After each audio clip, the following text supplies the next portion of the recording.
আপনারা দেখছেন cooking house of Anima. আজকে একটা চিকেনের রেসিপি তোমাদের সাথে শেয়ার করব। তার জন্য আমি চিকেনটা, আমার মুরগির মাংসটা আমি ভালো করে ধুয়ে জল ঝরিয়ে একটা গামলায় নিয়ে নিয়েছি।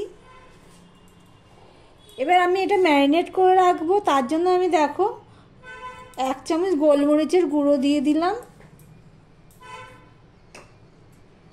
1 চামচ নুন দিয়ে দিলাম, 1/2 চামচ হলুদ গুঁড়ো দিয়ে দিলাম,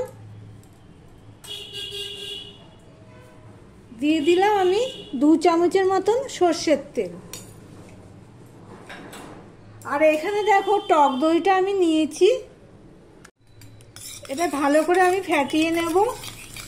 এখানে প্রায় 5 গ্রামের মতন টক দই আছে, আন্দাজে বলছি, কেননা এটা বাটিতে করে ঘরে পেতেছি দই, সেই দইটা আমি এখানে দিয়ে দিলাম।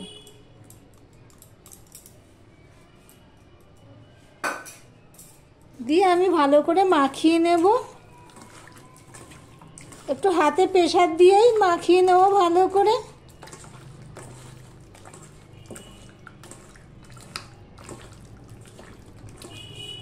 আমি প্রায় 2 মিনিটের মতন মাখিয়ে নিয়েছি হাতে প্রেসার দিয়ে। এবার আমি এটা রেখে দেব, মিনিমাম আধা ঘন্টার জন্য রেখে দেব। আর এর জন্য যা যা লাগবে সেগুলো আমি রেডি করে নিচ্ছি। কড়াই বসিয়ে দিয়েছি, কড়াইটা গরম হয়ে গেছে। এবার এখানে আমি সর্ষের তেল দিয়ে দিলাম। মাছ, মাংস, ডিম এগুলোতে আমি সর্ষের তেলেই রান্না করে থাকি। আর এখানে দেখো আমি আলু কেটে রেখেছি। আমি চিকেনের লাল ঝোল রান্না করব, তেল ঝোল।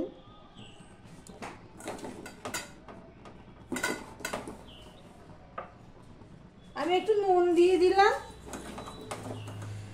এবার আলুগুলো আমি ভেজে নেব।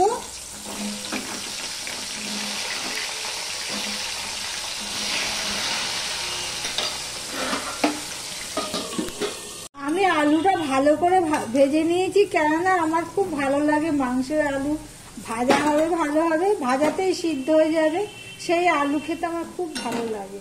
আর তোমরা কে কে এরকম পছন্দ করো কমেন্ট করে জানিও। আলুগুলো সব আমি তুলে নিলাম। এবার এখানে আমি যা তেল আছে এতেই মাংসটা বসিয়ে দেব। একটা শুকনো লঙ্কাকে আমি ভেঙে দিলাম, তেজপাতা দিয়ে দিলাম। তেজপাতা আর শুকনো লঙ্কাটা ফোড়ন হয়ে গেছে। এবার আমি গোটা গরম মশলা দিয়ে দেব। 3টে এলাচ থেতো করে নিয়েছি, 3 টুকরো দারচিনি নিয়েছি, 3টে লবঙ্গ নিয়েছি।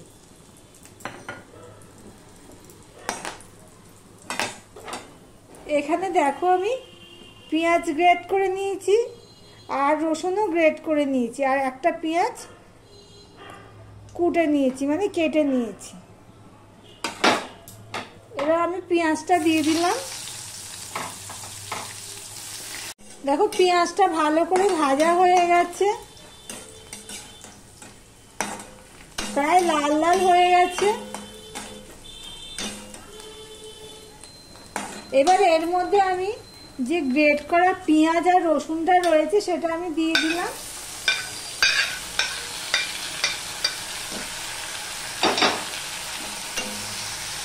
পেঁয়াজ রসুনটা আমি গ্রেট করা ভালো করে ভাজতে হবে, নয় পান্তা লাগবে।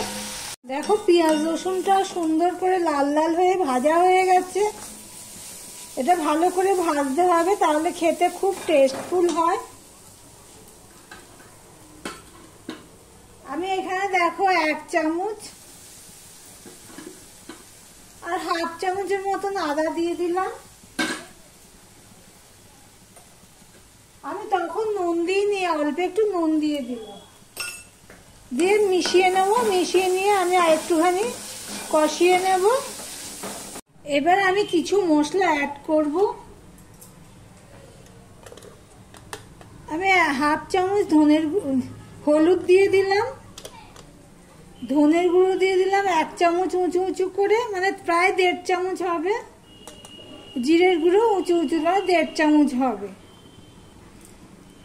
আর লঙ্কার গুঁড়ো দিয়ে দিলাম 1 চামচের একটু বেশি।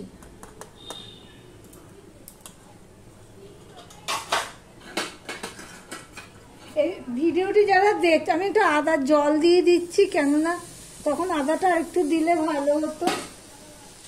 ভিডিওটি এই পর্যন্ত তারা দেখছো, চট করে একটা লাইক করে দিও। আমি জল দিয়ে দিলাম মশলাটা কষানোর জন্য।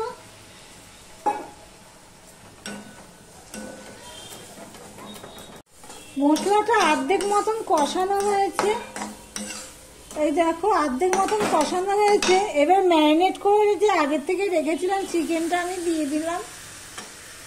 আমার ভিডিওটি যদি ভালো লেগে থাকে লাইক কমেন্ট শেয়ার করে দিও। আর যারা ভিডিওটি দেখছো সাবস্ক্রাইব করনি, প্লিজ অনুরোধ করছি দেখতে দেখতে সাবস্ক্রাইবটা করে দিও। এবার মশলার সাথে আমি মাংসটা পুরো মিশিয়ে নেব।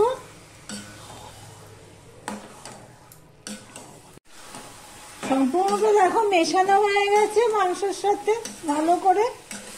এবার আমি মাংসের সাথে এটা কষাতে থাকবো। আমি ঢাকা দিয়েই কষাবো। গ্যাসের ফ্লেমটা আমার লো টু মিডিয়ামে রাখবো। দেখো মাংসটা কষানো হয়ে গেছে।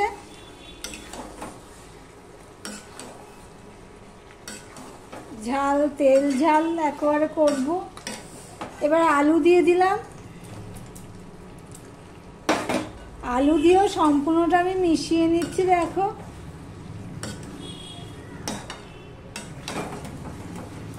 দিয়ে আমি 2 মিনিট আলুর সাথে একটু কষিয়ে নিলাম। দেখো 2 মিনিট মতন আমি কষিয়ে নিয়েছি। এবার আমি পরিমাণ মতন জল দিয়ে দিচ্ছি।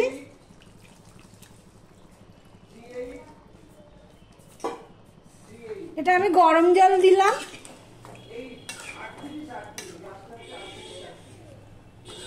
আমার ভিডিওটি যদি ভালো লেগে থাকে লাইক কমেন্ট শেয়ার এবং সাবস্ক্রাইব করে পাশে থেকো, নতুন বন্ধুদের বলছি। এবার ঢাকা দিয়ে দেব। তরকারিটা ফুটে উঠেছে, রঙের জন্য আমি দিয়ে দিলাম কাশ্মীরি লঙ্কার গুঁড়ো।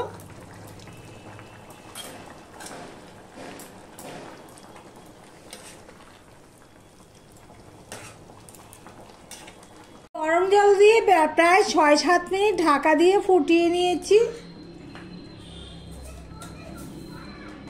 আমি টক দই দিয়েছি, তখন আমার চিনি দেওয়া হয়নি, আমি এখানে একটু চিনি দিয়ে দিলাম। আর দিয়ে দিলাম 1 চামচের মতন ঘি। গরম মশলা আমি দেবো না, যেহেতু ফোড়নে আমি গরম মশলা দিয়েছি, সেই জন্য আমি আর গরম মশলাটা দেব না। তাহলে আমার মাংসের ঝোলের রেসিপি তোমাদের কেমন লাগলো কমেন্ট করে জানিও। গ্যাসটা অফ করে দিলাম। রান্নাটা শেষ হলো। ভিডিওটা আজকের মতন এখানেই শেষ করলাম।